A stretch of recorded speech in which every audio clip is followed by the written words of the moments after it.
Hola a todos y bienvenidos.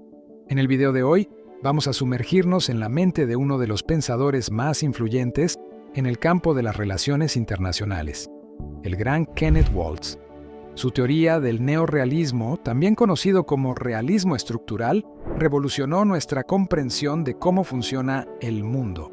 Waltz sentía una profunda insatisfacción con el realismo clásico, personificado por autores como Hans Morgenthau. Si bien compartía la visión realista de un mundo competitivo, Waltz consideraba que la explicación del comportamiento estatal, basada principalmente en la naturaleza humana, era demasiado simplista y carecía de la rigurosidad que él buscaba en una teoría científica. Con Theory of International Politics, publicada en 1979. Este libro no solo consolidó el neorrealismo como una de las teorías dominantes en el campo, sino que también sentó las bases para una nueva forma de entender la política internacional.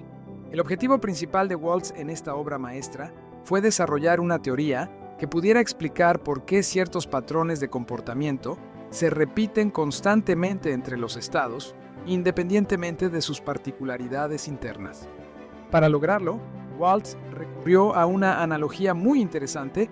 Tomó prestada la idea de la estructura de mercado de la microeconomía, así como la estructura de un mercado competitivo influye en el comportamiento de las empresas. Waltz argumentó que la estructura del sistema internacional, definida principalmente por la ausencia de una autoridad centralizada, a la que llamamos anarquía, y por la distribución de capacidades materiales entre los estados, es la principal fuerza que moldea cómo actúan las naciones en el escenario mundial. La estructura del sistema internacional se define principalmente por dos elementos cruciales. Sin una autoridad superior a los estados que pueda hacer cumplir las reglas. Esa es la esencia de la anarquía en el contexto de las relaciones internacionales. Cada estado es soberano y no está sujeto a un poder superior. Esta ausencia de un gobierno mundial es el principio organizador fundamental del sistema. Ejemplo: la carrera armamentista entre potencias nucleares, como Estados Unidos, Rusia y China. En un sistema sin una autoridad superior que pueda garantizar la seguridad de los estados, cada uno debe desarrollar sus propias capacidades militares, incluyendo arsenales nucleares, para disuadir posibles ataques y garantizar su supervivencia.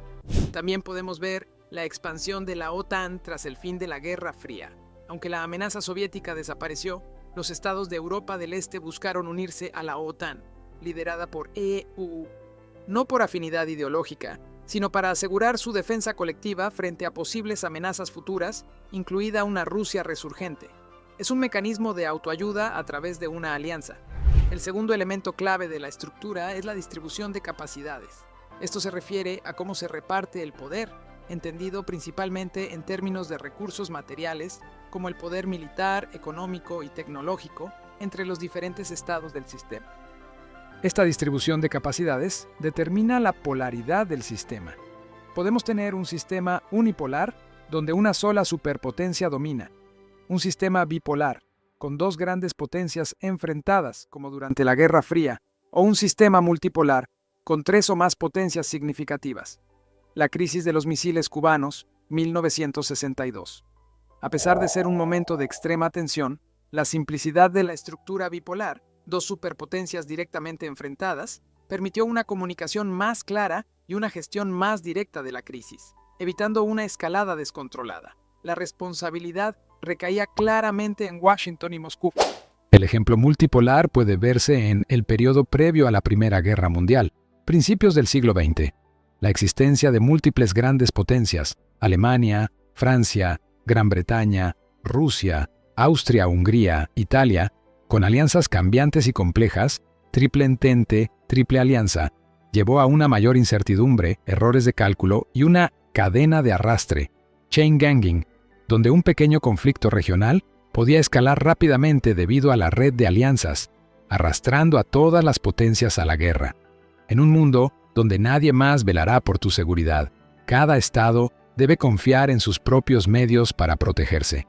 Esto lleva inevitablemente al dilema de seguridad.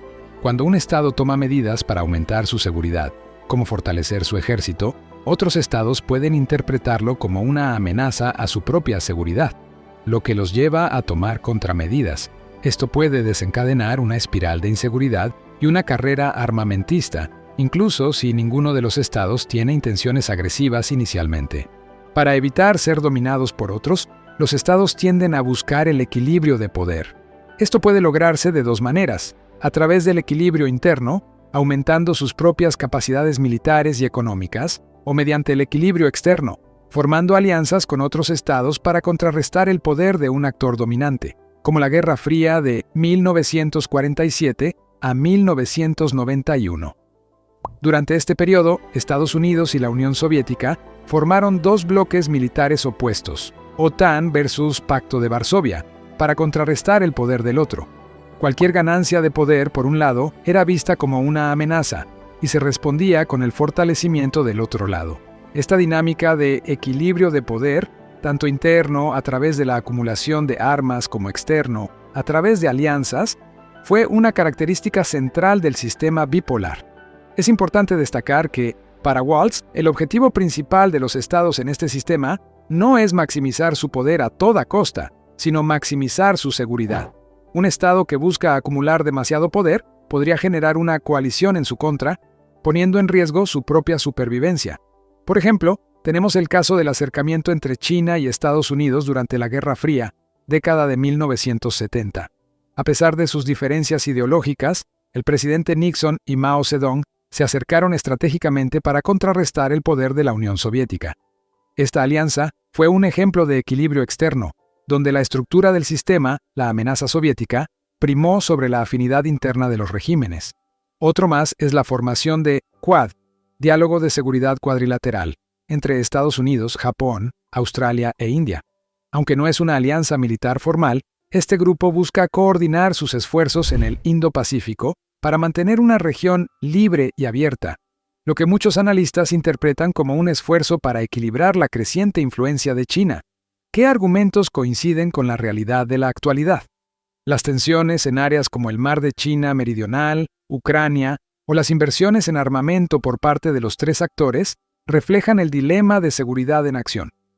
Cada uno percibe las acciones del otro como potencialmente amenazantes. El neorrealismo tiende a tratar a los estados como unidades racionales y homogéneas, pero no considera las dinámicas políticas internas, las ideologías y los sistemas de valores pueden tener un impacto significativo en la política exterior de los estados. Y la seguridad hoy en día no se limita solo a las amenazas militares tradicionales. Incluye dimensiones como la seguridad cibernética, el cambio climático, la seguridad sanitaria y la seguridad económica, que son más difíciles de analizar puramente en términos de la distribución de poder militar.